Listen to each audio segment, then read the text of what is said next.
وفاز علی مسلک اعلیٰ حضرت. السلام علیکم ورحمۃ اللہ وبرکاتہ. الحمد للہ ذی الجلالہ والصلاة والسلام على صاحب الرسالة وعلى آله وأصحابه ومجتهدي ملته أولي الأيدي والأبصار والنبالة. أما بعد فأعوذ بالله من الشيطان الرجيم. بسم الله الرحمن الرحيم. يا أيها الذين آمنوا اتقوا الله وكونوا مع الصادقين. صدق الله مولانا العظيم وبلغنا رسوله النبي الأمين الحبيب الكريم ونحن على ذلك لمن الشاهدين والشاكرين والحمد لله رب العالمين. سنيا من نعري الله أكبر ميزنم دم زبو بکر عمر عثمان حیدر میزنم. قادری ابن علی یا غوث اعظم میزنم دم ز شیخ احمد رضا خان قطب عالم میزنم. رضوی من علی یا اعلی حضرت میزنم دم ز شیخ حشمت علی خان فرد عالم میزنم. آئیے کچھ سننے اور سنانے سے پہلے ہم اور آپ مل کر اپنے آقا و مولا لمبے لمبے ہاتھوں سے بھیک دینے والے، سنہری جالیوں میں آرام فرمانے والے، اندھیری قبر میں کام آنے والے، مکاں والے لامکاں والے، عرب والے عجم والے، شفاعتی لأہل الکبائر کا نغمہ جافزہ سنانے والے، میدان محشر میں ہم گناہگاروں سیاہکاروں بدکاروں کو بخشوانے والے، جہنم سے بچانے والے، جنت میں لے جانے والے، جام کوثر بھر بھر کے پلانے والے، حضور احمد مجتبی جناب محمد رسول اللہ ارواحنا فدا صلی اللہ تعالی علیہ وعلی آلہ وسلم کی بارگاہ عرش پناہ میں درود پاک کا نذرانہ محبت پیش کریں. اللہم صل علی سیدنا و نبینا و شفیعنا و حبیبنا و مولانا محمد وآلہ الکرام وابنہ الکریم و امتہ الکریمۃ وبارک وسلم. حضرات گرامی، اللہ تبارک و تعالی کا لاکھ لاکھ شکر و احسان کہ اس نے ہمیں اپنے محبوب صلی اللہ علیہ وسلم کی پیاری امت کی پیدا فرمایا اور اپنے محبوب کا وفادار امتی بنایا. امام اہل سنت، مجدد اعظم دین و ملت، عظیم البرکت، رفیع الدرجت، آقائے نعمت، دریائے رحمت، امام عشق و محبت، رمز الکرامت، جبل الاستقامت، حامی سنت، ماحی شرک و بدعت، قاطع کفر و ضلالت، آیت من آیات اللہ، معجزۃ من معجزات رسول اللہ، سیدی آقائی مولائی ملجائی سرکار اعلیٰ حضرت فاضل بریلوی رضی اللہ تعالی عنہ بڑے پیارے انداز میں ارشاد فرماتے ہیں، لحد میں عشق رخ شہ کا داغ لے کے چلے. لحد میں عشق رخ شہ کا داغ لے کے چلے، اندھیری رات سنی تھی چراغ لے کے چلے. اندھیری رات سنی تھی چراغ لے کے چلے. اور فرماتے ہیں یا رسول اللہ علیہ الصلوۃ والتسلیم، تیرے غلاموں کا نقش قدم ہے راہ خدا. تیرے غلاموں کا نقش قدم ہے راہ خدا، وہ کیا بہک سکے جو یہ سراغ لے کے چلے. وہ کیا بہک سکے جو یہ سراغ لے کے چلے. اور فرماتے ہیں جنا بنے گی محبان چار یار کی قبر. جنا کا معنی جنت. جنا بنے گی، اس کی قبر جنا بنے گی، جنت بنے گی. محبان چار یار، یہ چار یار کے محب ہیں، چار یار کے چاہنے والے ہیں، نبی کے خلفاء کے صحابہ اور اہل بیت کے چاہنے والے ہیں. تو وہ کچھ ڈرانے والے اور ہوتے ہیں. اعلیٰ حضرت نے ڈرایا نہیں ہے، بلکہ اعلیٰ حضرت نے ہر ہر جگہ رہنمائی فرمائی ہے. سچے عقیدہ رسول بن جاؤ، نہ یہاں ڈرو گے نہ وہاں ڈرو گے، وہاں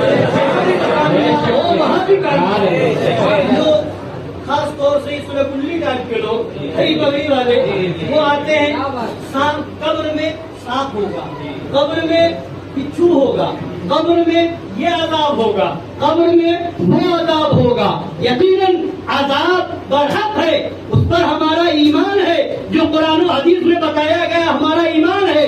مگر یہ کس کے لیے ہے؟ یہ ان گستاخوں کے لیے ہے، ان بے ایمانوں کے لیے ہے جو کلمہ تو پڑھے مگر نبی کے علم غیب کا انکار کرے، جو کلمہ تو پڑھے مگر نبی کے اختیار کو نہ مانے، جو کلمہ تو پڑھے مگر نبی کو بے بس لکھے، جو کلمہ تو پڑھے مگر نبی کو معاذ اللہ مر کے مٹی میں ملنے والا لکھے، یا پھر ان سے ملنے جلنے والے ہو، ان سے رشتہ ناطہ کرنے والے ہو.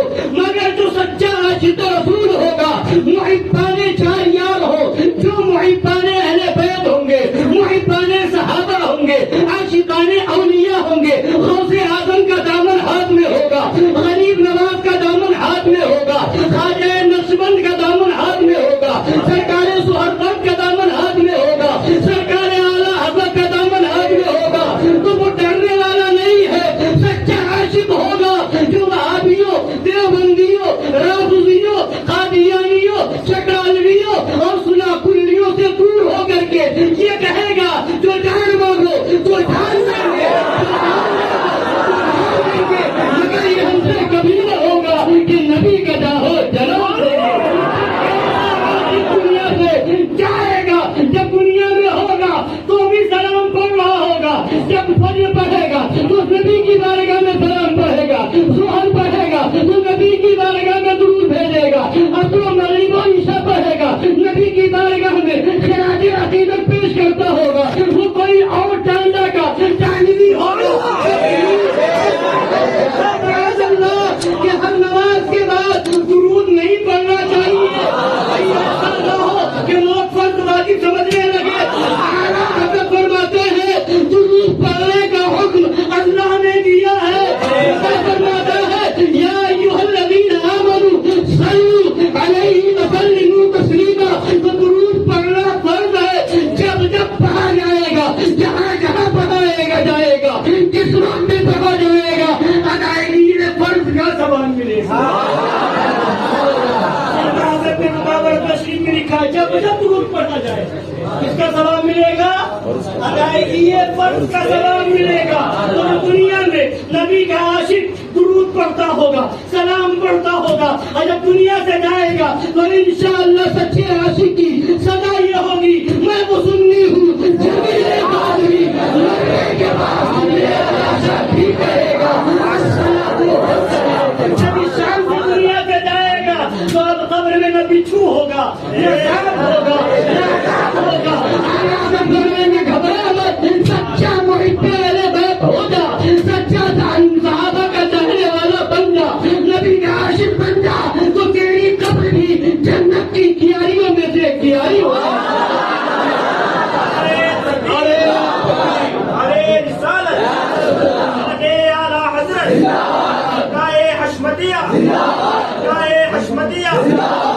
کا کام کریں گے، کا کام کریں گے. جنا بنے گی محبان چار یار کی قبر، جو اپنے سینے میں یہ چار بام آگے فرماتے ہیں سرکار اعلیٰ حضرت کہ جنہیں مدینہ جانے جنانو جہاں ہے وہ سن لیں. مدینہ کیا ہے؟ جانے جنا، جنت کی جان ہے مدینہ.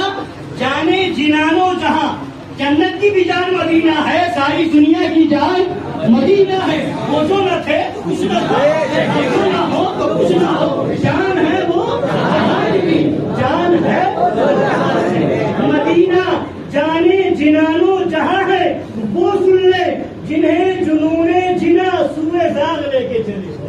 جنہیں جنون جنا، جنت کا جنون ایسا سوار ہوا کہ کوا کو بھی سوار لکھ دیا. کوا کھانے کی فکر، زاغ مرنے کوا. جنہیں جنون جنا سوئے زاغ، زاغ کی طرف، کوے کی طرف. مدینہ جانے جنانو جہاں کہاں ہیں وہ سن لیں جنہیں جنون جنا سوئے دار لے کے چلے. اور سنیے فرماتے ہیں سرکار اعلیٰ حضرت گلا نہیں ہے مرید رشید شیطان سے. گلا ہمیں کوئی شکوہ نہیں کس سے؟ مرید رشید شیطان. مرید رشید کو چاہیے مرید کس کا؟ شیطان کا. مرید رشید شیطان سے ہمیں کوئی شکوہ نہیں. یہ کتاب ہے دیوبندیوں کی براہین قاطعہ. کون سی کتاب؟ براہین قاطعہ ہے. براہین قاطعہ چھپی تو خلیل امبیڈکری کے نام سے ہے مگر اس کا اصل مصنف لکھنے والا جو ہے وہ رشید احمد گنگوہی ہے. تو یہ اسی کی طرف اس میں کیا لکھا؟ معاذ اللہ رب العالمین. اس براہین قاطعہ کے اندر لکھا ہے کہ شیطان نبی پاک صلی اللہ علیہ وسلم کی وسعت علمی کے لیے کوئی نص موجود نہیں، کوئی دلیل نہیں. اور شیطان و ملک الموت کی وسعت علمی یعنی زیادہ علم کے لیے قرآن و حدیث میں دلیلیں موجود. نبی کے لیے اگر علم غیب مانو گے یا زیادہ علم مانو گے تو لکھتا ہے شرک ہو جائے گا، تم مشرک ہو جاؤ گے. شیطان و ملک الموت کے لیے قرآن و حدیث سے ثابت ہے. یہ کون لکھ رہا ہے؟ یہ کون لکھ رہا ہے؟ رشید احمد گنگوہی. اس نے اپنے شاگرد خلیل امبیڈکری کے نام سے اس کتاب کو چھپوایا. اب فرماتے ہیں گلا نہیں ہے. تو رشید کہہ کر کے اسی کی طرف اشارہ کیا ہے. گلا نہیں ہے، ہمیں شکوہ نہیں ہے. کس سے؟ مرید رشید شیطان سے. کیوں گلا نہیں ہے؟ کہ اس کے وسعت علمی کا، شیطان کے وسعت علمی کا لابھ لے کے چلے. ہمیں گلا کیوں نہیں؟ فرماتے ہر ایک اپنے بڑے کی بڑائی کرتا ہے. تم شیطان کے لیے کہہ رہے ہو کہ شیطان کی وسعت علمی قرآن سے ثابت ہے، حدیث سے ثابت ہے. نبی کے لیے کہہ رہا مانو گے تو شرک ہو جائے گا. اور ہم اہل سنت و جماعت الحمدللہ یہ کہتے ہیں قرآن کے پارے اٹھا کر کے دیکھو، قرآن کے صفحات کا مطالعہ کرو. کہیں نبی کا اختیار نظر آئے گا، کہیں غیب رسول نظر آئے گا، کہیں نبی کی شان و عظمت نظر آئے گی. اور قرآن کے اندر تو علم غیب کے تعلق سے، نبی کے علم پاک کے تعلق سے بہت ساری آیتیں موجود ہیں. خدا فرماتا ہے وَعَلَّمَكَ مَا لَمْ تَكُنْ تَعْلَمْ وَكَانَ فَضْلُ اللَّهِ عَلَيْكَ عَظِيمًا. اے محبوب، جو کچھ آپ نہ جانتے تھے اللہ نے سب سکھا دیا ہے، اللہ نے سب بتا دیا ہے. قرآن پاک کے اندر ہے اللہ تبارک و تعالی ارشاد فرماتا ہے عالم الغیب فلا یظہر علی غیبہ احدا الا من ارتضی من رسول. یعنی مفہوم یہ ہے کہ اللہ عالم الغیب اپنے غیب پر ہر ایک کو مطلع نہیں کرتا بلکہ اپنے پسندیدہ رسولوں کو خبر دے دیتا ہے، انہیں غیب بتا دیا جاتا ہے. قرآن پاک کے اندر ہے وما هو علی الغیب بضنین. نبی ہمارے غیب بتانے میں بخیل نہیں ہے. تو یہ قرآن کی آیتیں گواہی دے رہی ہے کہ اللہ تبارک و تعالیٰ نے اپنے محبوب کو علم غیب دیا ہے. جو کچھ ہو چکا نبی وہ بھی جانتے ہیں، جو ہونے والا ہے نبی وہ بھی جانتے ہیں. یہاں تک کہ نبی نے ایک موقع پر ارشاد فرمایا تھا کہ جس کو سب سے آخر میں جہنم سے نکال کر کے میں جنت میں لے جاؤں گا میں اسے بھی جانتا ہوں، اس کے باپ کو بھی جانتا ہوں، اس کے خاندان کو بھی جانتا ہوں. تو میرے نبی کے علم غیب سے قرآن و حدیث میں آیتیں اور حدیثیں بھری ہوئی ہے. مگر عقل ہوتی تو خدا سے نہ لڑائی لیتے. یہ گھٹ ہے اسے منظور بہانا تیرا. تو اعلیٰ حضرت فرماتے ہیں ہر ایک اپنے بڑے کی بڑائی کرتا ہے. اس نے لکھا شیطان کو زیادہ علم ہے. ہم قرآن کی آیتیں پڑھ رہے ہیں، حدیث پاک پڑھ کر کے بتا رہے ہیں جیسا علم نبی کو ہے ویسا نہ کسی کو تھا، نہ ہے اور نہ ہو سکتا ہے. تو یہ ہمارا عقیدہ ہے. کیوں؟ اس لیے کہ ہم نے نبی کو بڑا مانا ہے، ہم نے شیطان کو بڑا مانا ہے. تو ہمارا اختلاف یہی ختم ہو جاتا ہے. جس سے شیطان کی پیروی تسلیم ہو وہ وہابی بن جائے، جس سے شیطان کی غلامی چاہیے وہ دیوبندی بن جائے. ہم تو غلام رسول ہے. ہمارا تو اعلان یہ ہے، ہمارا تو کہنا یہ ہے، ہمارا تو طریقہ یہ ہے کہ مومن وہ ہے جو ان کی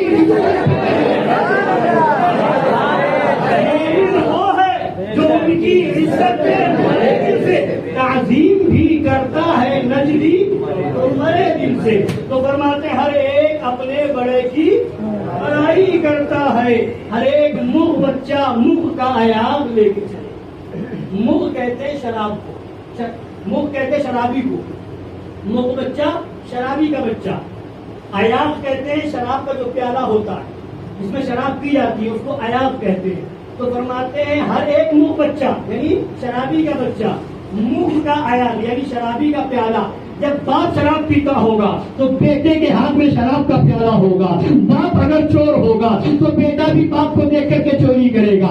باپ اگر جھوٹ بولتا ہوگا تو بیٹے کے اندر بھی جھوٹ بولنے کی خصلت پیدا ہوگی. جیسا باپ کرے گا باپ کو دیکھ کر کے بیٹا بھی کیا کرتا ہے. تو ہر ایک اپنے بڑے کی بڑائی کرتا ہے. فرماتے ہر ایک اپنے بڑے کی بڑائی کرتا ہے. ہر ایک مغ بچہ مغ کا ایاب لے کے چلے. تو تم نے جس کو بڑا مانا اس کی تم تعریف کرو، جسے ہم نے بڑا سمجھا اس کی عظمت ہم بیان کریں. تمہیں اگر نبی کی عظمت نظر نہیں آتی تو بے بس کیوں دکھ رہے ہو؟ آؤ چلو بریلی شریف چلو، پوچھو اعلیٰ حضرت سے نبی کا اختیار کیا ہے، نبی کا پاور کیا ہے. تو فرماتے ہیں ہاتھ جسم کو اٹھا غنی کر دیا، منہ سے پکڑے سماحت پہ لاکھوں سلام.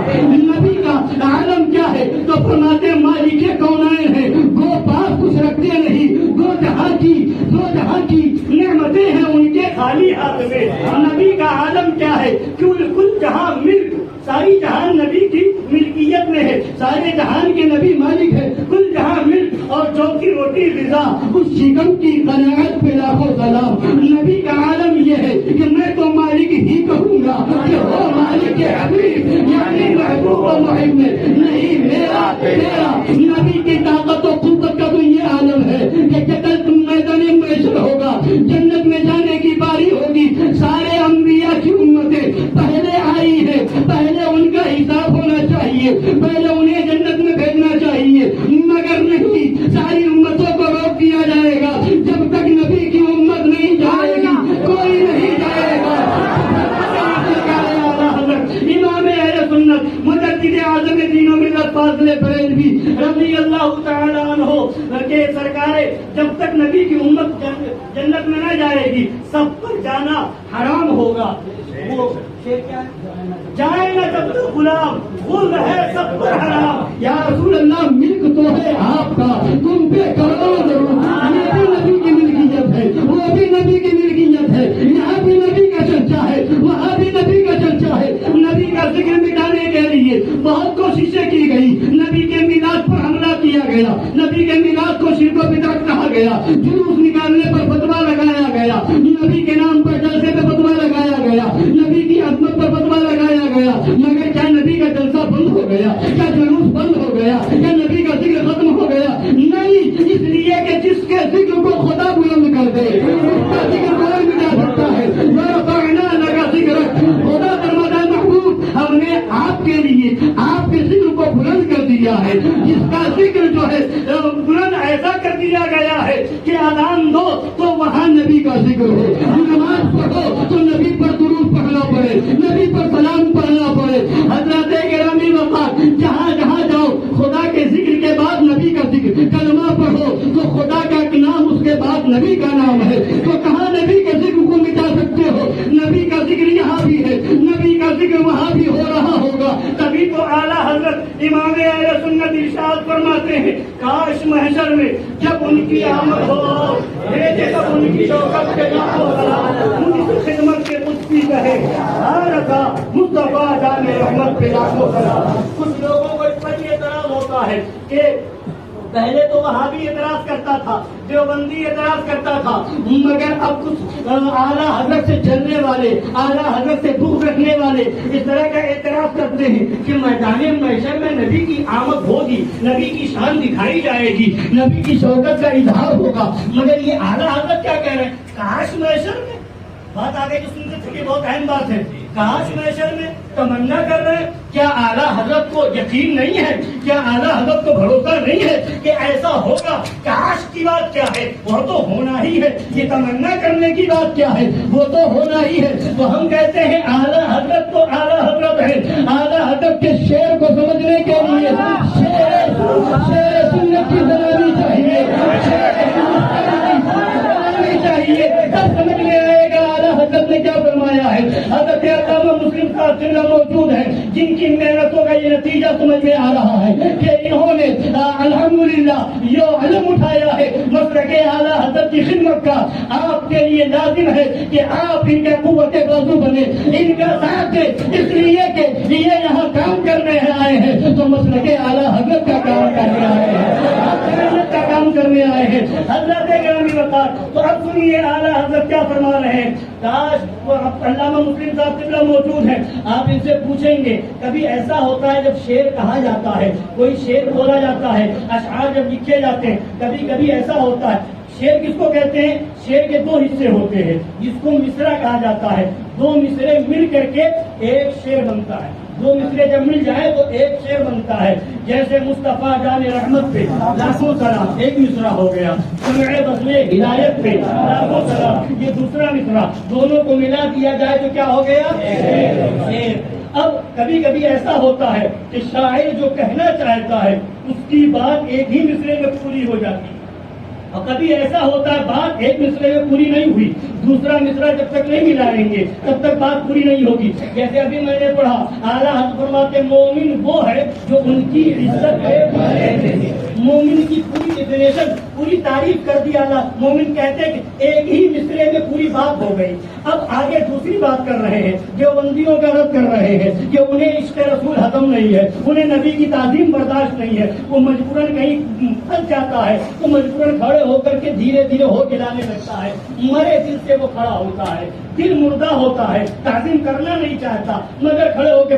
اور تو کبھی کبھی ایسا ہوتا ہے کہ ایک مصرے میں بات پوری نہیں ہوئی, دو مصرے مل کر کے پورا شعر جب پڑھا جائے گا تب بات پوری ہوتی ہے. اور کبھی کبھی ایسا ہوتا ہے کہ ایک شعر میں بات پوری نہیں ہوتی جب تک دوسرا شعر آگے والا شعر نہ پڑھا جائے. اسی کو قطع کہتے ہیں. اسی کو کیا کہتے ہیں؟ قطع. جو پرانی ہدایت سے بخشش آپ اٹھائیں گے اعلیٰ حضرت سرکار کے زمانے کی یا ان کے بعد کے زمانے کی جب دیکھیں گے تو وہاں پر ان دونوں شعر کے بیچ میں لفظ قاف بنا ہوا ہے. قاف کا مطلب یہ ہے کہ یہ قطع ہے. تو کیا مطلب اعلیٰ حضرت کیا بتا رہے ہیں؟ اعلیٰ حضرت یہ نہیں کہ تمنا کر رہے ہیں, یقین نہیں ہے اس پر, بلکہ یہ فرما رہے ہیں کہ اس کا تعلق آگے والے شعر سے ہے. یعنی لفظ کاش جو یہاں پر کاش محشر میں, اس کو ابھی یہاں سے اٹھا لو, ابھی یہاں روک لو, کاش نہ پڑھو, آگے پڑھو. محشر میں جب ان کی آمد ہو, اور محشر میں جب نبی کی آمد ہو تو کیا ہو؟ محشر میں جب ان کی آمد ہو اور بھیجے سب ان کی شوکت پہ لاکھوں سلام, سب نبی کی شوکت پہ لاکھوں سلام بھیج رہے ہوں گے, صلاۃ و سلام کا خراج عقیدت پیش کیا جا رہا ہوگا. تو ایسے عالم میں اب یہاں آگے کا شعر ملاؤ, اب یہاں لفظ کاش کو, کاش کا تعلق یہاں سے نہیں ہے, آگے والے شعر سے ہے. میدان محشر میں جب نبی کی آمد ہوگی لوگ صلاۃ و سلام پڑھ رہے ہوں گے تو وہاں اعلیٰ حضرت تمنا کر رہے کاش مجھ سے خدمت کے تم سیدھا ہے.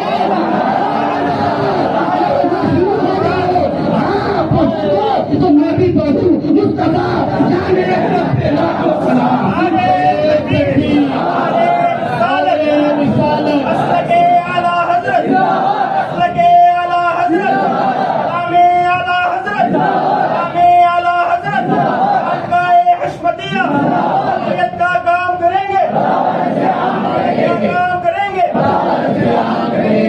تو یہاں پر یہ جو قطع ہے تو یہ کاش کا تعلق آگے والے شعر سے ہے. یعنی اعلیٰ حضرت تمنا کر رہے ہیں کہ جب میدان محشر میں لوگ صلاۃ و سلام پڑھ رہے ہوں گے, نبی پر درود پڑھا جا رہا ہوگا, خراج عقیدت پیش کیا جا رہا ہوگا, تو جو خدمت میں فرشتے ہوں گے, قدسی ہوں گے, نبی کی خدمت میں جو فرشتے ہو وہ مجھے اشارہ کر کے کہیں ہاں رضا, شروع ہو جاؤ, ہاں رضا, تو میں پڑھوں گا مصطفیٰ جان رحمت پہ لاکھوں سلام, شمع بزمِ ہدایت پہ لاکھوں سلام. کیوں یہ تمنا کر رہے ہیں؟ اس لیے تمنا ہے کہ یہ دنیا بھی نبی کے لیے ہے, وہاں بھی نبی کے لیے ہے, یہ کائنات بنائی گئی نبی کے لیے, آسمان بنایا گیا نبی کے لیے, زمین بنائی گئی نبی کے لیے, عرش بنایا گیا نبی کے لیے, فرش بنایا گیا نبی کے لیے, ساری کائنات بنائی گئی نبی کے لیے. ہم آئے یہاں تمہارے لیے, اٹھے بھی وہاں تمہارے لیے, زمین و سما تمہارے لیے, مکین و مکان تمہارے لیے, چنین و چنا تمہارے لیے, بنے دو جہاں تمہارے لیے. یا رسول اللہ ہم آئے یہاں تمہارے لیے، اٹھے بھی وہاں تمہارے لیے، تو یہاں اعلیٰ حضرت رہے، زندگی بھر نبی کی شان بیان کی، نبی کی عظمت بیان کی، نبی کے علم غیب کو بتایا، نبی کے اختیار کو بتایا، نبی کے فضائل و مناقب کو بیان کیا، اور تمنا یہ ہے کہ وہ بھی تو آپ کے دنیا میں تو ہم کرتے رہے مگر آخرت میں تو آپ ہی کے لیے ہے۔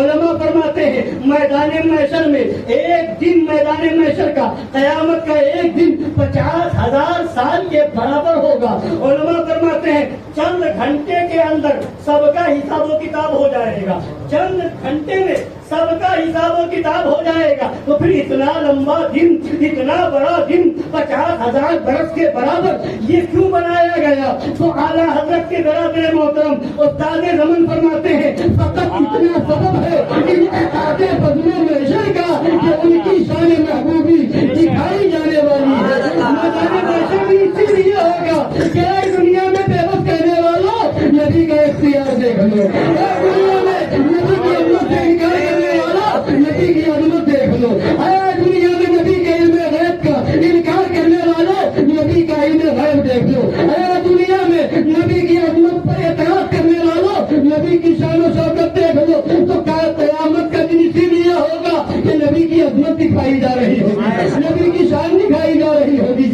نبی کی رفعت دکھائی جا رہی ہوگی۔ تو اسی لیے کہتے ہیں کہ اگر سنی ہو تو پکے سنی بنو، اگر اعلیٰ حضرت کے ماننے والے ہو تو سچے اور پکے بن جاؤ، پلپلے نہ بنو۔ آج باتیں کی جاتی ہے کہ آج کچھ لوگ ایسے ہیں جن کو جو ہے ہوش و حواس نہیں رہتا، اب جگہ جگہ مرضی ہوتی ہے کہ بس ہم ادھر اسٹیج لگے، ادھر اسٹیج لگے، ادھر مناظرہ ہو، ادھر مناظرہ ہو۔ ارے سنو، اور مناظرہ ہوتا کہاں ہے؟ مناظرہ جب ہوتا ہے جب یہ دیکھا جاتا ہے کوئی ایسا مسئلہ ہے جو سمجھنے سے بالا تر ہے۔ کوئی اگر کہے آپ سے کہ خدا ایک ہے کہ نہیں، آپ کہو کہ چلو مناظرہ کر لو، وہ کہے مناظرہ کرو، تم کہو کوئی تیسرا کھڑا ہو، ہاں ہاں جب مناظرہ ہوگا جو جیت جائے گا ہم سمجھیں گے، اگر تم ثابت کر دو کہ خدا ایک ہے تو ہم مانیں گے خدا ایک ہے۔ ارے بے وقوف، حق ایمان تو یہ ہے کہ جب یہ بات آئے گی تو یہ نہیں دیکھا جائے گا کہ کوئی ثابت کرے کہ نہ کرے، وہی مومن کھڑا ہوگا کہے گا کون ہم خدا کو بغیر دلیل کے مانتے ہیں۔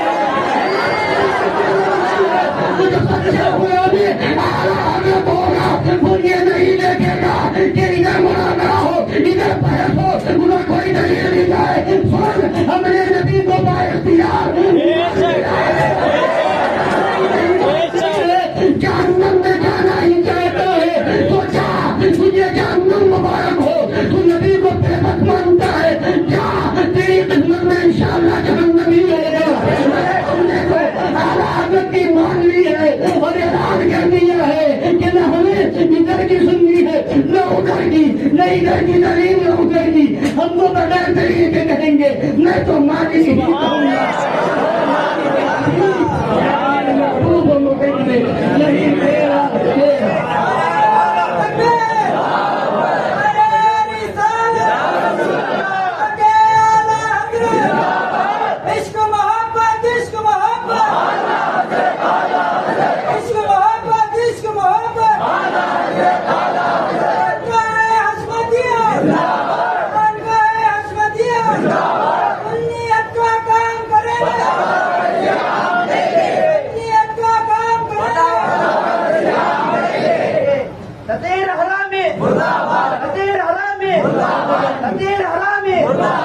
اب سنیے، حالات کی بات اشعار سنا رہے تھے، حالات کا شعر بھی سنتے جائیے، پوری تقریر ہوتی جائے گی، عقیدے میں تازگی پیدا ہوتی جائے گی، اور اعلیٰ حضرت نے اشعار میں ہی سارے دلائل دے دیے، اعلیٰ حضرت نے اشعار کی زبان میں ہی عقیدہ بتا دیا۔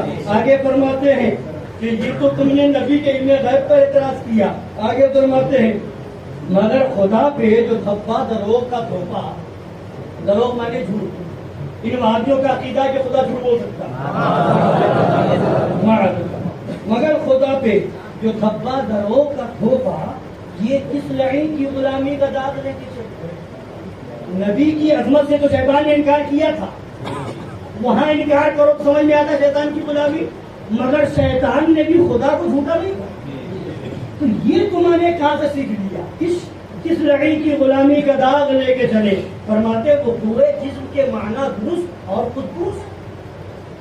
مولوی رشید احمد گنگوہی نے فتاوی رشیدیہ میں لکھا کہ وہ پورے جسم کے معنی درست ہو گئے. یعنی وقوع مانے ہو جانا، کسی چیز کا ہو جانا.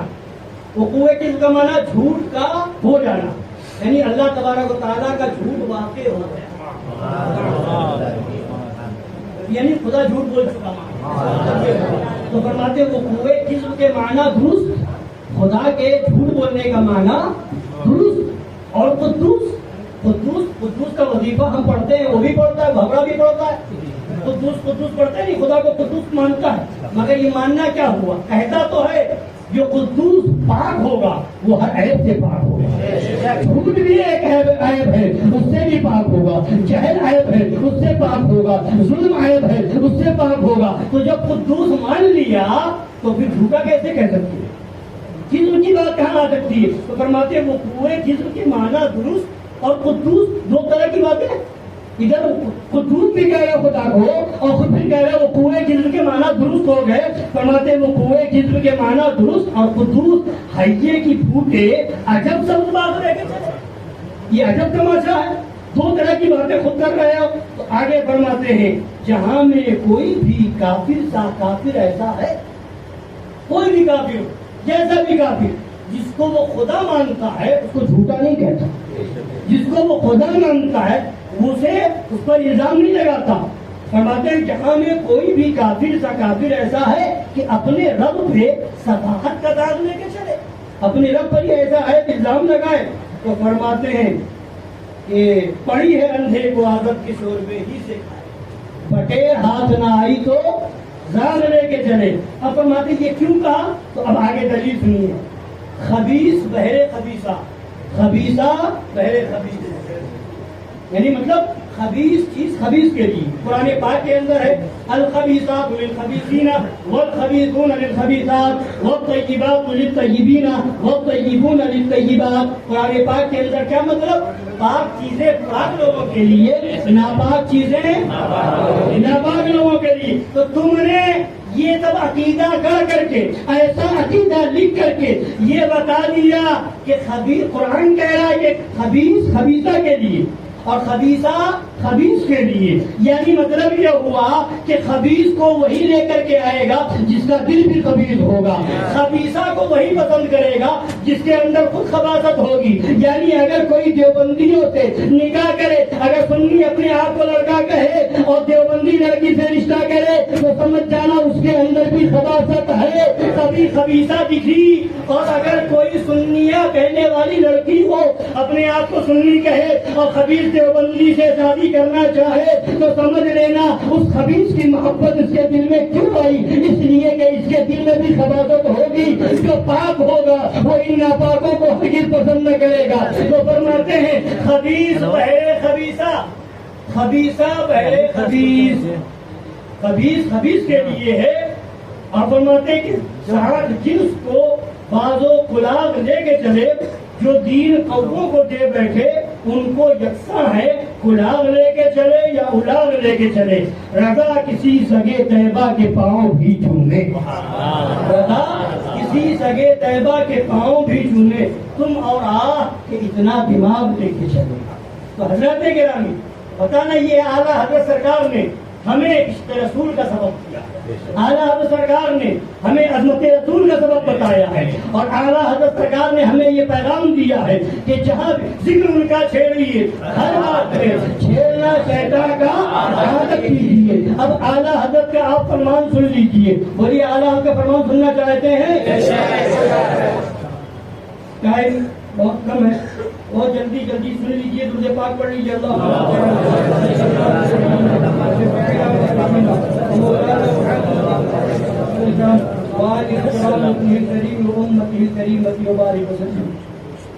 کیونکہ ابھی ادھر کیا نام ہے وہاں بھی پروگرام ہے، ابھی انشاءاللہ تعالیٰ وہاں بھی پہنچنا ہے.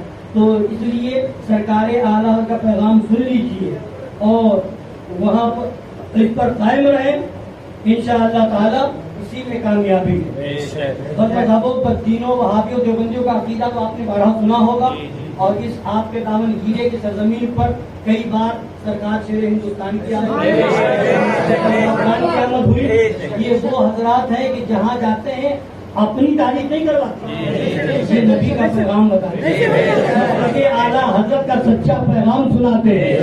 انہوں نے کبھی اپنی تعریف کی ذکر نہیں کی, نہ یہ سوچا کہ کون میری تعریف کر رہا ہے اور کون میری برائی کر رہا ہے, اس کی بھی فکر نہیں کی. کون اپنا ہوتا ہے کون بیگانہ بنتا ہے, اس کی بھی فکر نہیں کی. ایک جگہ معاملہ ایسا ہوا, تقریب پروگرام تھا حضرت کے ساتھ, حضرت کی معیت میں بھی گیا, الہ آباد کی طرف پروگرام تھا. اب وہاں جب پہنچا تو میں نے گاؤں میں پروگرام تھا دیہات کے اندر, تو میں نے سوچا کہ گاؤں کے لوگ ہیں, پتہ نہیں عقیدت تو ہوتی ہے, محبت ہوتی ہے, مگر جب کچھ اور بات بتا دو بزرگوں کے بارے میں تو پھر وہ بزرگوں سے قریب ہو جاتے ہیں. تو انہیں کبھی سرکار شیر ہندوستان کے تعلق سے کچھ بتا دیا جائے تاکہ یہ اگر مرید ہو جائیں گے تو ان کا ایمان بچ جائے گا, ان کا عقیدہ محفوظ ہو جائے گا, بزرگوں کے دامن سے چپٹ جائیں گے, تو پھر انشاءاللہ یہاں بھی بیڑا پار ہوگا, وہاں بھی بیڑا پار ہوگا. تو میں نے جو ہے تقریر جب شروع کی تو حضور شیر ہندوستان کے تعلق سے کچھ باتیں لوگوں کو بتائی. اب جب پروگرام ہو گیا, جب واپس آنے لگے تو حضور شیر, لوگ آج کے پیروں کا حال یہ ہے, مولویوں کا حال, قاضیوں کا حال یہ ہے کہ سمجھ لوگ خوش ہوتے ہیں, میری تعریف کی جا رہی ہے, میرا نعرہ لگایا جا رہا ہے, اگر کہیں نعرہ لگانے کو پابندی ہو جائے تو لڑنے بھیڑنے کو تیار ہو جاتے ہیں, گالی گلوچ پر آمادہ ہو جاتے ہیں وغیرہ وغیرہ. مگر حضور شیر ہندوستان کی ذات یہ ہے, حالانکہ حضرت نے فرمایا نہیں تھا, میں نے خود اپنی مرضی سے بیان کیا تھا. جب واپس ہونے لگے تو حضرت نے فرمایا کہیں بھی جاؤ میرے ساتھ خاص طور سے جب رہو تو ایمان و عقیدہ کی بات بتایا کرو, میرے بارے میں کچھ مت بتایا کرو. ایسا نہ ہو کہ لوگ یہ بدگمانی کریں کہ لوگ سمجھے کہ اسی لیے ساتھ میں لاتے تاکہ ان کی تعریف کرو. میری تعریف کی ضرورت نہیں ہے, ضرورت اس چیز کی ہے کہ لوگ بہاریوں سے دور ہو جائیں,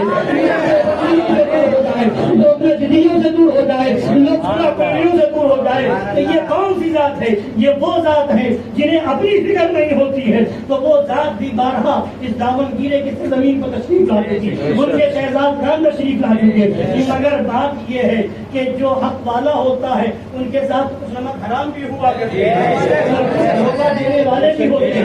انہیں کے نام پر کھایا, انہیں کے نام پر کمایا, انہیں کے نام پر جھنڈا وصول کیا, آج انہیں کے راضی بن گئے, آج انہیں کی سرداری کر رہے تھے. اور وہ بھی کس بات پر؟ حق کی بنیاد پر. سنو, تم دنیا میں یہ سب کر سکتے ہو مگر آنکھ بند ہونے کے بعد قبر میں بھی پوچھا جائے گا اور میدان محشر میں بھی حساب لیا جائے گا. انہیں کیا ہے, ان کی ذات تو یہ ہے, ان کی شان تو یہ ہے کہ جدھر پہنچے اور ادھر انہوں نے شمع کو روشن کر دیا, بنا دیا. وہ اور کوئی ہوگا جو یہ دیکھا کرتا ہوگا کہ چلو ادھر کو ہوا ہو جدھر کی, مگر شیر ہندوستان وہ نہیں ہے کہ ادھر چلو جدھر کی ہوا ہو. وہ تو وہ ہے کہ ہوا لاکھ چل رہی ہو, فضائے لاکھ مخالف ہو, مگر جو حق کا پیغام سنانا ہے وہ سنانا ہے, جو بتانا ہے وہ بتانا ہے. الحمدللہ فخر کرنے کی چیز ہے کہ ہمیں ایسے پیر کا دامن ملا.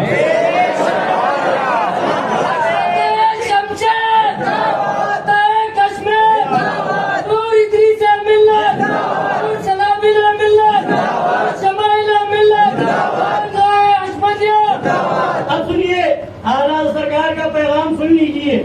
فرماتے ہیں مرتد ہو, چاہے وہابی, دیوبندی, رافضی, قادیانی, چکرالوی, جتنے بھی مرتد پھرتے ہیں, فرماتے ہیں ان میں ہر شخص سے, وہابیوں میں سے ہر شخص سے, دیوبندیوں, رافضیوں, قادیانیوں میں ہر شخص سے مسلمانوں کو سلام کلام حرام, میل جول حرام, نشست و برخاست حرام, بیمار پڑے تو اس کی عیادت کو یعنی اس کو دیکھنے جانا حرام, مر جائے تو اس کے جنازے میں شرکت حرام, اسے غسل دینا, کفن دینا, اس پر نماز پڑھنا, اس کا جنازہ اٹھانا, اسے مسلمانوں کے گورستان یعنی قبرستان میں دفن کرنا, اور فرماتے ہیں مسلمانوں کی طرح اس کی قبر بنانا, اسے مٹی دینا, اس پر فاتحہ حرام, اسے کوئی ثواب پہنچانا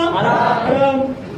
بلکہ ثواب پہنچانا حرام ہی نہیں بلکہ خود کفر ہے, قاطع اسلام. یعنی اگر کسی وہابی کے نام پر ایصال ثواب کیا اور اس کی بخشش کے لیے دعا کی تو یہ صرف حرام نہیں ہوگا، یہ کفر ہو جائے گا اور تم خود کافر ہو جاؤ گے۔ جو ایسا کرے گا وہ خود کافر ہو جائے گا۔ فرماتے جب ان میں کوئی مر جائے، مرتد میں وہابی ہو، دیوبندی رافضی ہو، مر جائے تو اس کے اعزاء اقربا مسلمین، اگر قریبی رشتہ داروں میں کوئی مسلمان ہے، اگر حکم شرع مانے تو اس کی لاش، اس مرنے والے وہابی دیوبندی کی لاش دفع عفونت کے لیے، بدبو دور کرنے کے لیے، کس کے لیے؟ مردار کتے کی طرح پھنگی چماروں سے تھیلے میں اٹھوا کر، کس سے؟ پھنگی چماروں سے، آپ ہاتھ نہ لگائیں، کس سے اٹھوانا ہے؟ پھنگی چماروں سے تھیلے میں اٹھوا کر کسی تنگ گڑھے میں، چھوٹے سے گڈھے میں۔ مسلمانوں کی قبر تو اس طرح بنائی جاتی ہے کہ اس میں آرام سے لٹا دیا جائے، مگر اس کو اس طرح نہیں، کسی چھوٹے سے گڈھے میں، کسی تنگ گڑھے میں ڈلوا کر اوپر سے آگ پتھر جو چاہے پھینک پھینک کر پاٹ دیں، اسے برابر کر دیں، پاٹ دیں کہ اس کی بدبو سے ایذا نہ ہو۔ اور یہ بھی کیوں کریں؟ نیت یہ ہو کہ اس کی بدبو سے کسی مسلمان کو تکلیف نہ پہنچے، وہ رکھا رہے گا، سڑے گا تو لوگوں کو تکلیف ہوگی، لہذا مسلمانوں کو تکلیف نہ ہو، اس کی ایذا نہ پہنچے، اس سے بدبو نہ ملے، اس لیے اسے چھوٹے سے گڈھے میں رکھ کر کے جو بھی چیز، آگ پتھر مٹی جو بھی ہو، اس سے اس کو بھر کے اس کو پھاڑ دیا جائے، برابر کر دیا جائے۔ تو یہ کس نے سکھایا؟ اب بتاؤ، خانقاہ عصمتیہ کے علاوہ یہ فتویٰ کسی نے سنایا؟ کسی مدرسے کے مدرس نے سنایا؟ کسی خانقاہ کے پیر نے سنایا؟ کسی مسجد کے امام نے سنایا؟ تو اعلیٰ حضرت کا کام جہاں سے ہو رہا ہے اس زمانے میں، خصوص کام کرنے والے اور بھی لوگ، میں سب کا انکار نہیں کرتا، کوئی نہیں کر رہا، بہت سے ایسے لوگ ہیں الحمدللہ۔ آپ کے اس شہر کے قریب میں، شہر ڈھاڈیلی کے اندر، خانقاہ نقشبندیہ میں بھی ڈنکے کی چوٹ پر صوفی صاحب قبلہ کے شہزادے یہاں تشریف لائے ہیں، بتایا جا رہا، بہت سے جگہ ایسی ہے بتایا جا رہا، مگر اکثریت یہ ہے کہ اعلیٰ حضرت کے نام پر صرف چندہ کیا جا رہا ہے، اعلیٰ حضرت کے نام پر مدرسہ بنایا جا رہا ہے، اعلیٰ حضرت کے نام پر مسجدوں کی تعمیر ہو رہی ہے، فتاوی رضویہ کا پیغام نہیں سنایا جا رہا ہے۔ تو پتہ کیا چلا؟ سچا عاشق اعلیٰ حضرت وہ ہے جو ہر فتنے کا رد کرے، ہر فتنے کا بائیکاٹ کرے، یہ نہیں کہ ادھر آئے تو حشمتیوں والی، ادھر جائے تو کسی اور والی، جیسا چہرہ دیکھے ویسی بات کیا کرے، ایسا دوغلا پن اسلام میں نہیں ہے۔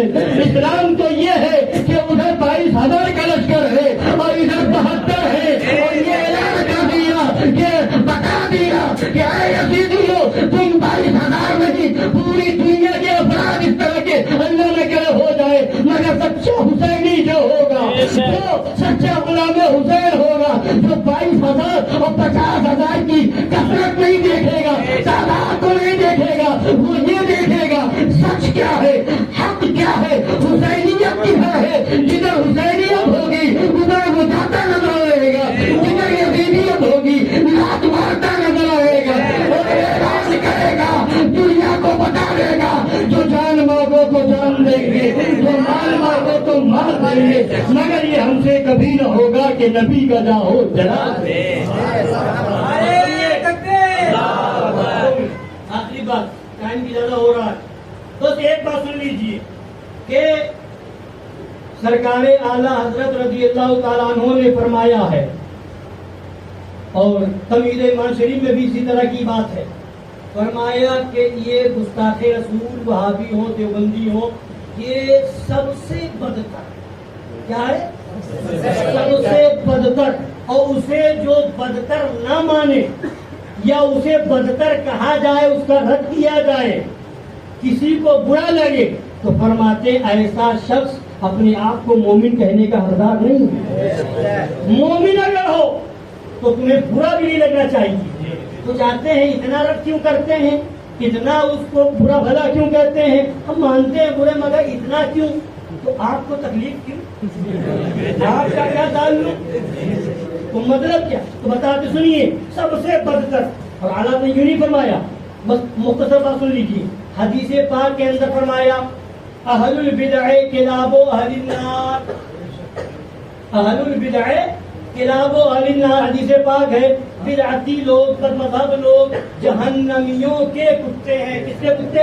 جہنمیوں، جہنمی کتے بھی نہیں، جہنمیوں کے کتے۔ جو جہنمی ہے اس جہنمی کا کتا بد مذہب، یہ کون کہہ رہا ہے؟ ہمارے نبی فرما رہے ہیں، حدیث پاک ہے اہل البدع کلاب اہل النار، بد مذہب، بد عقیدہ، وہابی ہو، دیوبندی ہو، رافضی، قادیانی، کوئی بھی ہو، کیا ہے یہ؟ اس کے کتے جہنمیوں کے کتے ہیں۔ اور اعلیٰ فرماتے جہنمیوں کا حال کیا ہے؟